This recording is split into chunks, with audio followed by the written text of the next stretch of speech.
2022년 4월 국민일보와 코디 연구소가 리앤컴 리서치를 통해서 의뢰해서 여론조사를 하게 됩니다. 여론조사의 내용은 기독교에 대한 대국민 이미지 조사입니다. 이 중에서 어떤 종교를 좋아하십니까? 라고 하는 호감도를 측정했는데 기독교가 25.3%, 그리고 불교가 66.3%, 천주교가 65.4%. 불교와 천주교가 훨씬 더 호감이 있다라고 표현되고 있습니다. 예전에는 그렇지 않았는데 이렇게 역전이 된 현상이다라고 이야기합니다. 이어서 기독교를 대표하는 핵심 단어가 뭐냐라고 하니까 배타적이다. 주변 단어로 이야기하는 것이 물질적이고 유선적이고 이기적이고 세속적이다라고 이야기합니다. 어쩌면 신앙하고 종교적으로 아주 먼 단어들이 기독교 주변에 참 많이 배치되어 있는 것을 볼 수가 있습니다. 반면에 천주교와 불교는 모두 긍정적인 단어들이 있었어요. 거기에 보면 도덕적이고 헌신적이고 희생적인 것이 천주교의 핵심 단어였고, 거룩과 진보적이라고 하는 것이 이미지가 주변에 있었다. 불교는 포용과 상생이 있었고 친근과 보수적이다라고 하는 것이 주변에 있었다라고 하는 이야기입니다. 어떻게 보면 이 두 종교에 대해서는 엄숙과 배려와 경건과 공감이 있는 종교라고 하는 반면에 기독교는 배타적이고 이기적인 종교다라고 하는 것이 일반 국민의 생각인 것을 알 수가 있습니다. 어디서부터 이런 문제가 생겼을까요? 분명한 것은 지금 우리 교회를 향한, 우리 그리스도인들을 향한 세상의 시각과 눈이 그렇다라고 하는 사실을 우리가 부정하기 어렵습니다. 그렇다면 이렇게 부정적인 생각과 시각 속에 오늘을 살면서 신앙생활하는 저와 여러분이 가져야 될 태도와 자세는 무엇인가? 우리가 어떻게 하면 이 모든 상황들을 극복하고 하나님께서 기뻐하시는 교회, 세상 사람들이 닮아가고 싶은 교회로, 그리스도인으로 우리가 변화될 수 있을 것인가? 저는 오늘 말씀을 준비하는 내내 제 마음속에 참 착잡함이 있었습니다. 한편으로는 하나님께 너무나 죄송스러웠습니다. 여기에 저 역시 자유롭지 않기 때문에 그렇습니다. 목사로 하나님의 사역을 감당하는 믿음의 리더로 부족한 종을 불러주셨는데 제가 하고 있는 사역 속에서 과연 얼마나 하나님의 영광을 드러내며 사역을 하고 있었는가? 그러면서 저는 오늘 말씀을 준비하면서 그런 생각을 했습니다. 우리 한신교회 비전이 어떻게 세워져야 될까? 결론은 한신교회 비전을 건강하게 세워갈 뿐만 아니라 나 자신부터, 우리 교회부터 조금씩 바뀌어가는 것이 정말 중요하겠다라고 하는 생각을 하게 됩니다. 교회는 거룩한 백성의 공동체입니다. 그러므로 너희는 하나님께서 택하신 거룩하고 사랑하신 자들의 모임이라고 오늘 성경은 교회 공동체에 대해서 소개하고 있습니다. 하나님께서 택하신 공동체, 거룩한 공동체, 하나님으로부터 사랑받는 공동체가 교회인데 그 교회가 세상에 비난을 받고 있는 현실 앞에 우리는 어떻게 그 교회 안에서 새로운 시대를 준비하고 나가야 될까? 그런데 성경에 보면 하나님의 택하심과 이로부터의 부르심 없이는 아무든지 이 교회가 세워질 수도 없었고, 이렇게 교회 안에서 우리가 하나의 공동체를 이루면서 신앙생활 할 수 없었다고 성경은 아주 분명하게 말씀하고 있습니다. 내 의지대로 교회에 온 것 같은데 성경은 그렇게 말씀하고 있지 않아요. 내가 너희를 택하여 세웠다. 내가 너희를 창세전에 예비하고 부르셨다.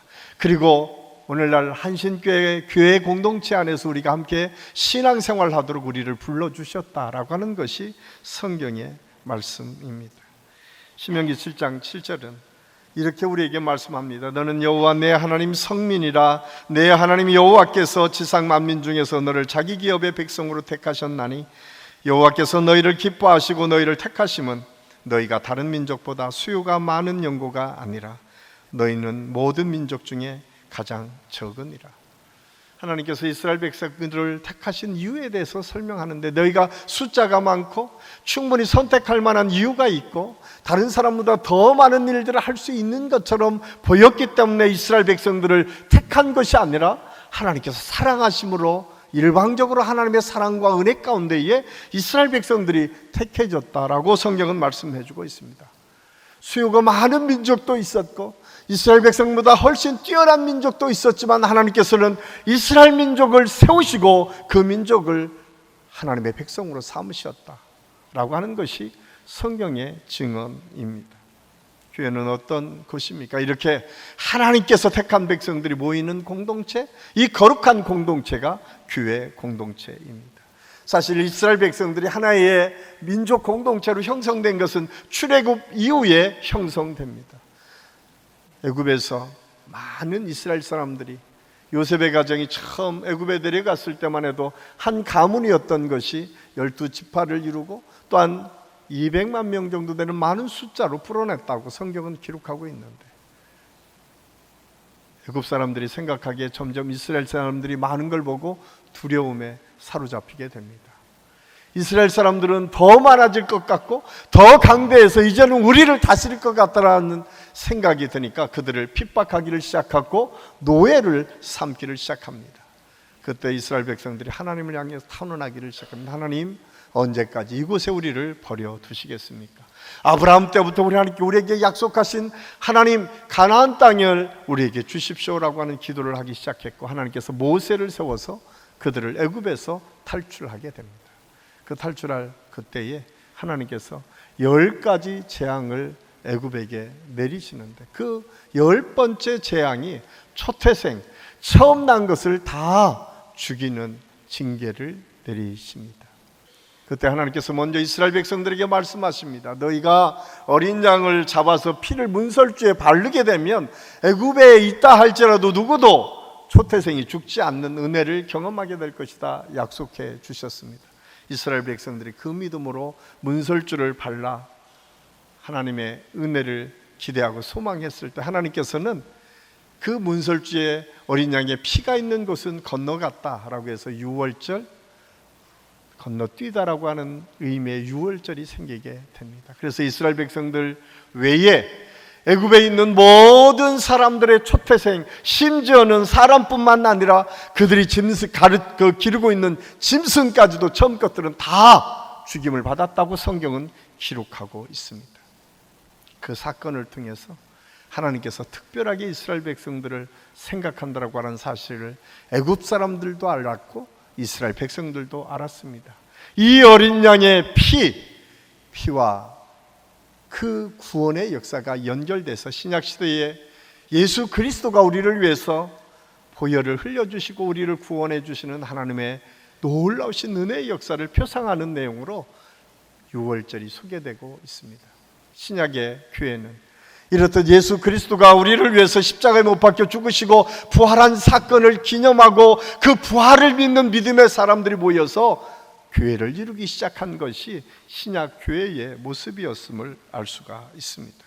그런데 그것을 택한 것은 믿는 사람들이 먼저 선택한 것이 아니라 철저하게 하나님께서 먼저 택하시고 부르셨다. 하나님께서 먼저 우리를 사랑하시고 먼저 우리를 기뻐하셨다라고 하는 것이 성경의 말씀입니다.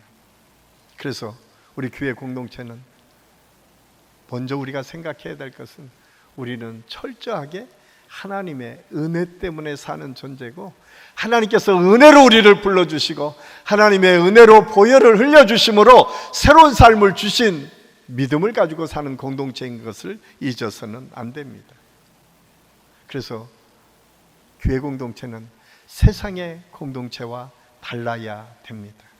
하나님께서 특별히 이 판교 지역에 민족 성전을 세우시고 함께 한신교회에서 신앙생활할 수 있도록 축복하신 저와 여러분, 그리고 여기에 우리를 불러주신 그 하나님의 은혜를 우리가 생각하면서, 그러면 우리 한신교회 공동체는 어떤 비전과 어떤 꿈을 가지고 이 교회를 만들어 가야 될 것인가? 저는 오늘 말씀을 통해서, 그리고 다음 주에 걸쳐서 우리 교회 공동체가 어떻게 세워져야 될 것인가를 함께 생각하려고 합니다. 먼저 한신교회는 사랑과 용납이 있는 공동체가 되기를 하나님께서는 원하십니다. 사랑하는 한신교회 성도 여러분, 우리 한신교회를 생각하면 가장 먼저 떠오르는 생각이 무엇입니까? 과연 우리가 모이는 이 공동체 안에 하나님께서 기뻐하시는 공동체로 인정할 만한 요소들이 얼마나 많이 있을까요? 특별히 이 아름다운 공동체를 특징하고 보여줄 수 있는 모습은 무엇인가? 이렇게 민족 성전이라고 우뚝 선 이 건물입니까? 아니면 이 아름답게 생긴 성전 안의 모습입니까? 오늘 성경은 그것을 우리에게 말씀하기를 용서와 사랑과 용납이 있는 공동체를 세워가라고 우리에게 말씀하십니다. 어떤 사람이 우리 한신교회 오든 거절감을 느끼지 않고 여기에 함께 어울리고 하나님을 찬양할 수 있는 교회, 우리가 때로는 실수하고 때로는 어려운 문제를 만나고 또 여러 가지 일들을 경험하지만 그 속에서 서로를 용납하고 위에서 기도해주고 사랑하며 보듬고 더 큰 하나님의 은혜를 바라보고 나눌 수 있는 넉넉한 마음을 소유하는 믿음의 사람들이 모여드는 공동체, 이 사랑과 용납이 있는 공동체 첫 번째는 거절되는 공동체가 아니라 용납되는 공동체입니다. 사실 초대교회의 여러 가지 역사의 자료들을 보면 초대교회 성도들의 구성원들은 그 당시에 계급사회였던 로마 시대에 가장 낮은 신분의 사람들이 많이 모였다라고 기록하고 있습니다. 그 세상에 지배받았던 사람들, 사람으로 받지 못했던 사람들, 어떻게 보면 세상에서부터 거절감을 느낄 수밖에 없었던 사람들이 교회에 들어와서 하나님의 사랑을 느끼고 포근함을 느낄 수 있었다라고 기록되어 있습니다. 교회가 그런 곳이었습니다. 교회는 거절당한 사람들이 와서 인격적인 만남을 통해서 하나님의 은혜를 나누고 하나님을 예배하는 자리에 차별 없이 하나님의 영광을 드러냈던 자리가 초대교회의 가장 아름다운 모습이었음을 알 수가 있습니다.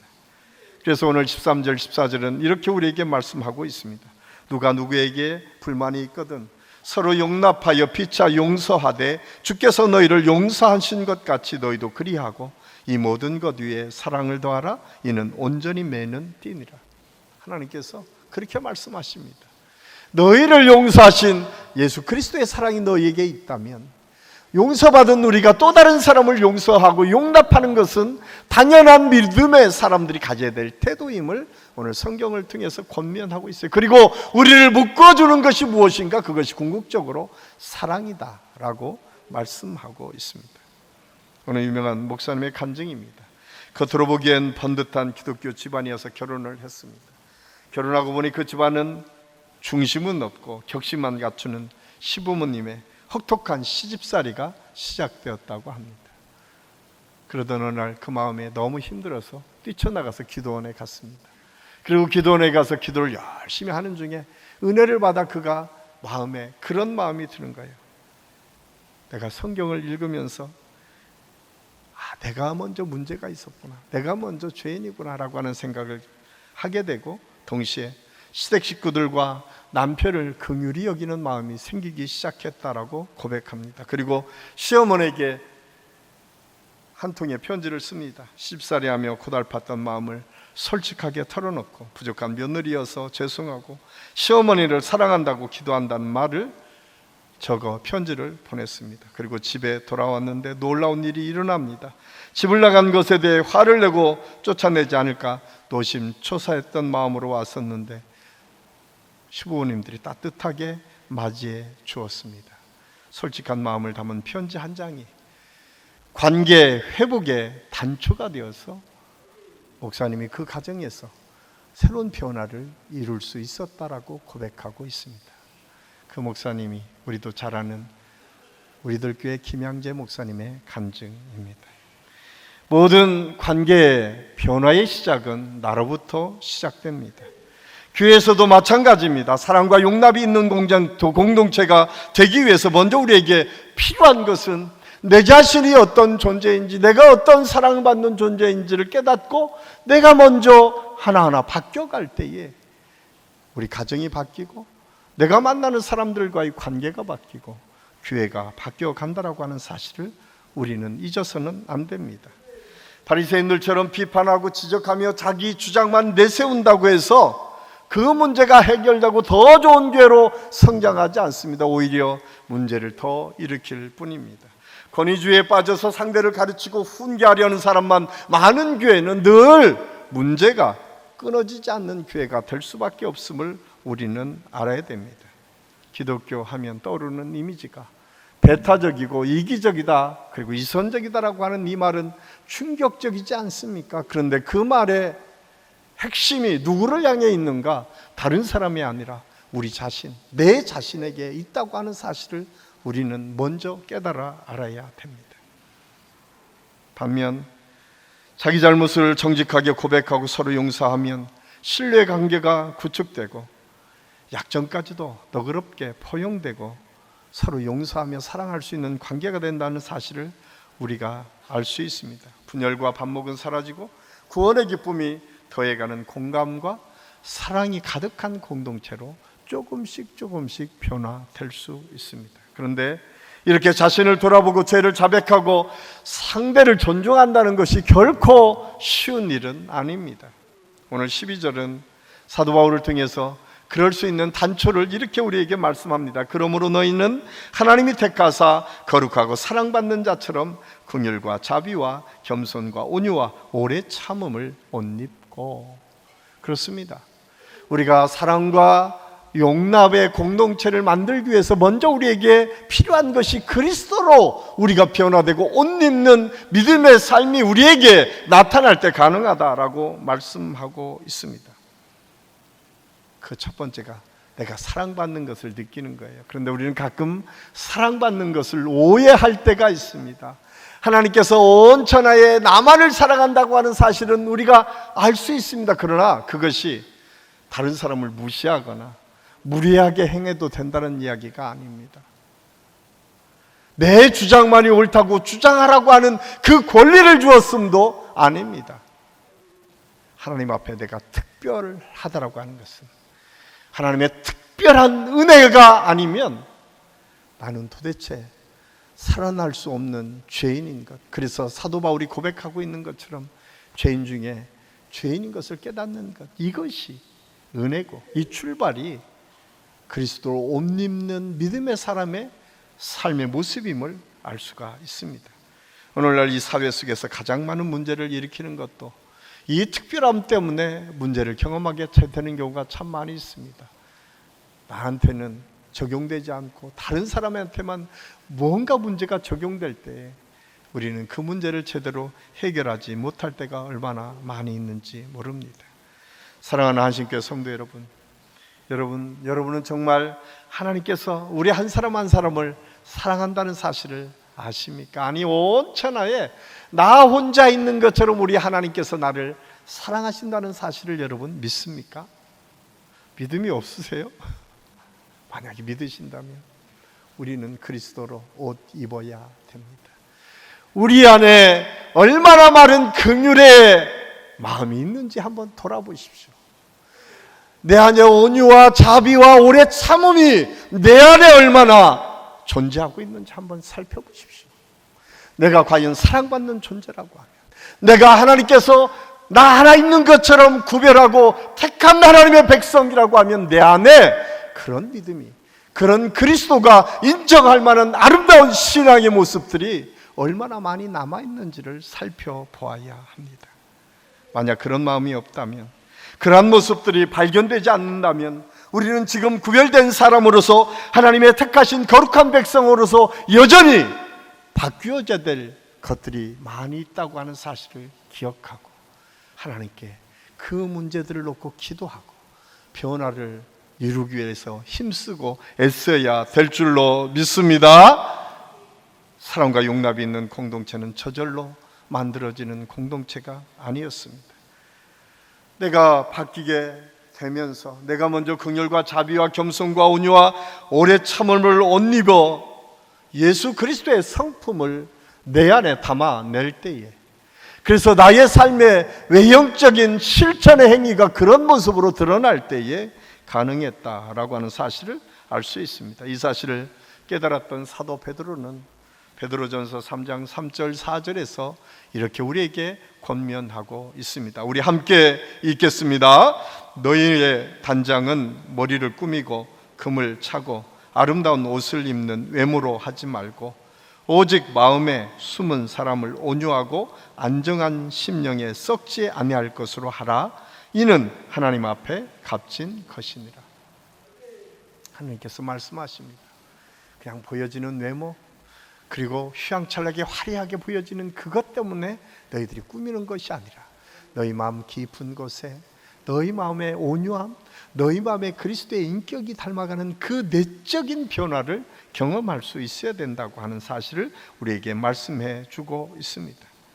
저는 우리 한식교 모든 성도들이 용납하고 사랑하는 공동체를 만들기 위해서 내가 먼저 하나님께서 주시는 그 인격적인 믿음의 모습으로 변화되고 그 마음에 그리스도의 인격을 담아내는 축복과 은혜가 있을 수 있기를 예수님의 이름으로 간절히 축원합니다. 두 번째로 한신교회는 그리스도의 평강이 충만한 교회 공동체입니다. 교회의 특징은 혼자가 아니라 함께 하나님의 영광을 드러내는 공동체입니다. 성경은 끊임없이 공동체의 중요성에 대해서 말씀합니다. 하나님께서 처음 아담을 보시고 혼자 있는 것이 보기에 좋지 않았다고 성경은 기록하고 있습니다. 그러면서 아담의 갈빗대를 뽑아서 하와를 만드시고 보시기에 심히 좋았다라고 말씀합니다. 이렇듯 가정이라고 하는 공동체를 만들어서 함께 살아가는 공동체로 하나님께서 이 세상을 만드시고 축복해 주셨다라고 하는 사실입니다. 그리고 아브라함을 부르셨어요. 그리고 아브라함을 향해서 말씀하십니다. 하늘의 별처럼 바다의 모래알처럼 네 자손이 많게 할 텐데 너희들은 축복의 통로가 돼서 세상 사람들에게 아름다운 공동체를 이루며 살 수 있도록 너희가 먼저 축복의 통로가 되라고 축복해 주십니다. 이 사랑의 공동체를 세우신 하나님의 은혜, 이 은혜가 교회 아닙니까? 이렇게 하나님께서 구성하신 교회 공동체는 일반적인 공동체와 전혀 다른 공동체입니다. 예수 그리스도가 머리가 되시고 우리 모든 성도들은 지체가 되어서 그리스도의 몸을 이루었다고 신약 성경은 우리에게 말씀해 주고 있습니다.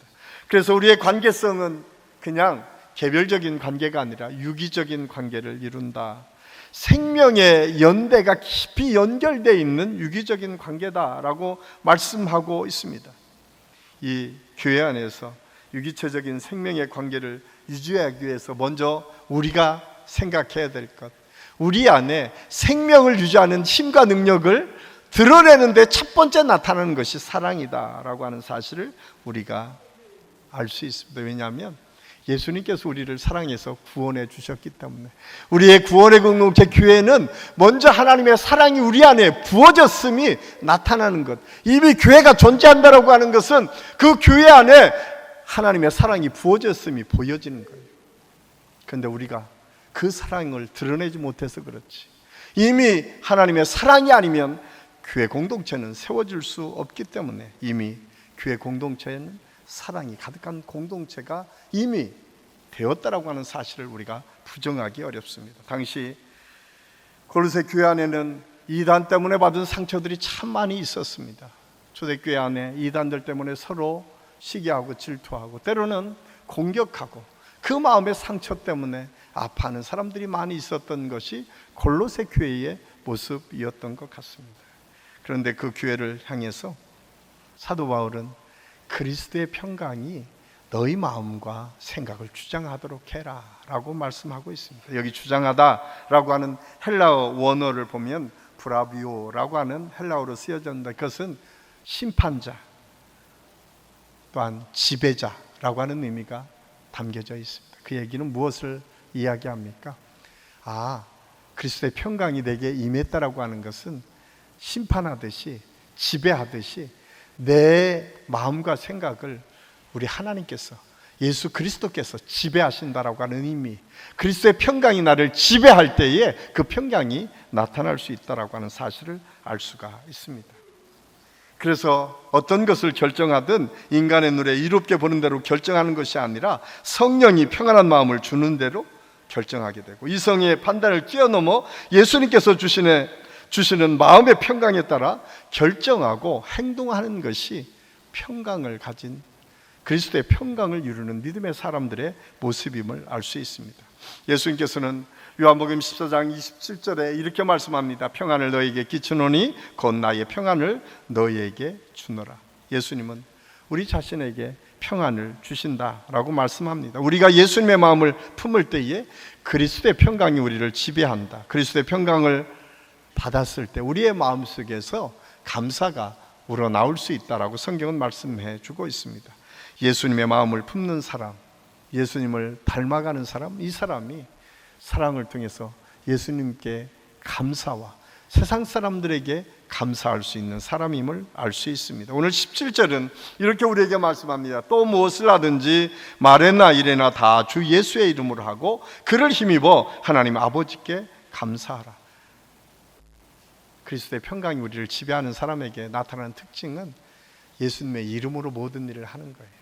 내 이름으로, 내 생각으로, 내가 하고 싶은 대로 하는 것이 아니라 주님께서 원하시는 대로 하는 것, 이것이 그리스도의 평강이 지배하는 사람들의 삶의 모습이다. 그리고 그 입술에서 감사가 끊어지지 않는 거예요. 혹시 여러분의 입술에 지금 감사가 끊어졌다면 우리 안에 그리스도의 평강이 지금 식어졌음을 우리가 알아야 됩니다. 우리가 무슨 일을 하든 내가 드러나기 시작한다면 예수 그리스도의 평강이 나를 지금 떠나 있다는 사실을 우리가 알아야 됩니다. 사랑하는 한신교 성도 여러분, 여러분은 지금 여러분의 인생의 운전대를 누가 운전하고 계십니까? 아직도 여전히 내 생각과 내 뜻과 내 경험이 내 인생을 이끌어가고 있습니까? 그렇다면 그리스도의 평강에 지배받는 삶을 살 수 없습니다. 그 운전대를 잠시 내 생각, 내 경험을 내려놓고 하나님께 맡길 때, 예수 그리스도가 나를 이끌어 가실 때에 하나님의 영광의 역사가 있음을 우리는 알아야 됩니다. 이 은혜가 우리 한식교 모든 성도들 가운데 있을 수 있기를 예수님의 이름으로 간절히 축원합니다. 한식교 비전 이야기하면 가장 먼저 떠오르는 것이 무엇입니까? 한국교회 대부분 교회들이 비전하면 1000명교회, 10,000명교회, 100,000명교회, 이것이 비전으로 생각하고 그 꿈을 이루기 위해서 열심히 애쓰는 모습들을 봅니다. 비전하면 더 많은 일, 더 큰 일들을 할 수 있는 것처럼 보여지는 것, 이것이 비전인 것처럼 한국교회가 오랫동안 그 비전을 향해서 달려왔습니다. 물론 저는 그것이 비전이 아니라고 생각하지 않습니다. 중요한 비전 중에 하나입니다. 그런데 그보다 더 중요한 것이 있습니다. 그것은 그리스도의 공동체가 하나님께서 기뻐하시는 모습으로 바뀌어지는 것입니다. 여러분, 초대교회를 보십시오. 초대교회 힘없고 보잘것없고 그 시대에 아무런 영향력이 없는 사람처럼 보였던 그 사람들이 모여서 그들 안에서 그리스도의 사랑이 나타나기 시작했습니다. 예수 그리스도의 모습이 보여지기 시작했습니다. 그때 하나님께서 한 번에 3,000명씩, 한 번에 5,000명씩 더해지는 하나님의 역사가 있었음을 성경은 우리에게 말씀해 주고 있습니다. 비전은 몇만 명이 모이는 것이 비전이 아니라 우리 공동체 안에 그리스도의 아름다운 역사들이 어떻게 나타날 수 있을 것인가를 마음에 품고 그 일들을 하나하나 실천에 옮겨갈 때에 하나님께서는 더해 주시는 은혜, 더 많은 공동체를 통해서 하나님의 역사를 이뤄가는 공동체로 세우시고 이끌어 주시고 함께 주실 줄로 믿습니다. 그 비전을 붙잡는 것이 중요합니다. 우리는 각자가 가지고 있는 여러 모양의 힘과 에너지가 우리 안에 있습니다. 여러분이 가지고 있는 각자의 달란트가 다 있습니다. 그런데 그것이 어떻게 그리스도 안에서 하나로 모아질 수 있을까요?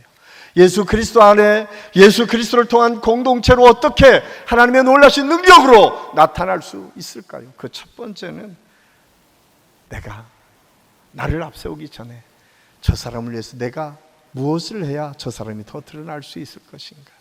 우리 공동체를 위해서 내가 무엇을 할 수 있을까? 내가 할 수 있는 탤런트가 뭐가 있을까를 먼저 고민하고 그 일을 묵묵히 감당하는 믿음의 사람들이 많아질 때에 그 공동체는 더 건강한 공동체가 되고 그 공동체를 통해서 더 크신 하나님의 은혜를 경험하게 될 줄로 믿습니다. 여러분 꼭 기억하십시오. 하나님께서 우리를 먼저 사랑해 주셨습니다. 하나님께서 그 사랑의 부어짐을 통해서 하나님의 영광의 역사가 끊임없이 저와 여러분을 통해서 이루어지기를 하나님께서는 원하십니다. 그런데 그 공동체가 용납과 사랑이 있는 공동체, 어떤 사람이 와도 그 사랑 안에 하나님의 은혜를 누리고 하나님의 은혜를 체험하고 그 사랑을 나누고 그것을 통해서 하나님의 영광을 드러내는 공동체가 되기를 하나님께서는 원하십니다. 그리고 우리 모두가 때마다 공급해 주시는 은혜 때문에 그리스도의 평강이 우리의 마음과 생각을 주장하고 이끌어 가셔서 마침내 그 평강을 통해서 우리의 입술에 감사가 끊어지지 않는 하나님의 축복이 나타나는 그런 건강한 그리스도의 모습들, 그리고 그 분들이 함께 모여서 찬양하고 예배하는 공동체, 그 공동체가 되기를 하나님께서 원하신다는 사실을 우리가 잊어서는 안 됩니다. 리처드 칼슨이라고 하는 사람이 쓴 책 중에 우리는 사소한 것에 목숨을 건다라고 하는 책이 있습니다. 사람은 자신이 가장 많이 연습한 그 모습 그대로 된다라고 그는 그 책에서 소개하고 있습니다. 그러니까 가장 많이 연습하는 것, 여러분 요즘 여러분이 연습하는 것은 무엇입니까? 사랑하는 것을 연습하십시오. 누군가를 받아들이고 용납하는 것을 연습하십시오. 혹시 여러분 우리도 모르는 사이에 우리가 미워하고 시기하고 질투하는 것만을 연습하며 살고 있지는 않습니까? 오늘 이 연습하는 대로 우리가 나온다는데 저는 우리 한식교 모든 성도들이 사랑하고 용납하는 것을 늘 연습할 수 있기를 간절히 소원합니다. 그 시작이 어디인가? 하나님께서 우리의 훈련의 장소를 가정이라고 하는 좋은 믿음의 공동체를 통해서 허락해 주셨어요. 가장 가까이에 있는 아내와 남편, 부모님과 사랑하는 자녀들을 사랑하는 것에서부터 여러분 실천해 보십시오. 내가 좀 마음에 들지 않더라도 그 남편의 이야기와 아내의 이야기를 들어주고 용납하는 것에서부터 훈련해 보십시오. 그리고 그것이 점점점 넓어지고 확대되어서 우리가 만나는 사람들 과정 속에서 우리 목장 식구들, 그리고 우리가 감당하는 사역의 여러 가지 위원회와 부서 속에서도 하나하나 작지만 그 일들을 실천해 나갈 때에 하나님께서는 그리스도의 평강이 지배하는 공동체, 사랑과 용납이 있는 공동체로 우리 교회를 세우시고 우리 교회를 통해서 다시 한번 부흥의 역사 뿐만 아니라 이 지역에 그리스도의 향기가 드러나는 하나님의 축복이 계속 이어질 수 있기를 예수님의 이름으로 간절히 축원합니다. 기도하겠습니다. 아버지 하나님, 은혜를 감사합니다. 우리 안신교회가 하나님의 사랑받는 교회인 것을 우리가 압니다. 우리가 먼저 주님의 사랑 속에 불렸고 또 여기까지 모일 수 있었음을 압니다. 주님, 그 사랑받은 존재로 그리스도로 옷 입는 믿음의 삶을 살 수 있도록 하나님 역사하여 주시옵소서. 내가 내 삶을 운전하는 것이 아니라 예수 그리스도께 온전히 맡겨서 하나님의 은혜를 구하고 주님께서 인도하시는 대로 순종하며 나아가는 믿음의 삶을 살게 하여 주셔서 우리 한신교회가 사랑과 용납이 있는 교회, 모든 사람들이 그리스도의 평강 속에 지배받고 주님께서 이끌어 가시는 대로 순종하는 교회가 될 수 있도록 하나님께서 역사하여 주시옵소서. 오늘도 우리 함께 하시는 주님을 찬양하며 예수님의 이름으로 감사드리며 기도하옵나이다. 아멘.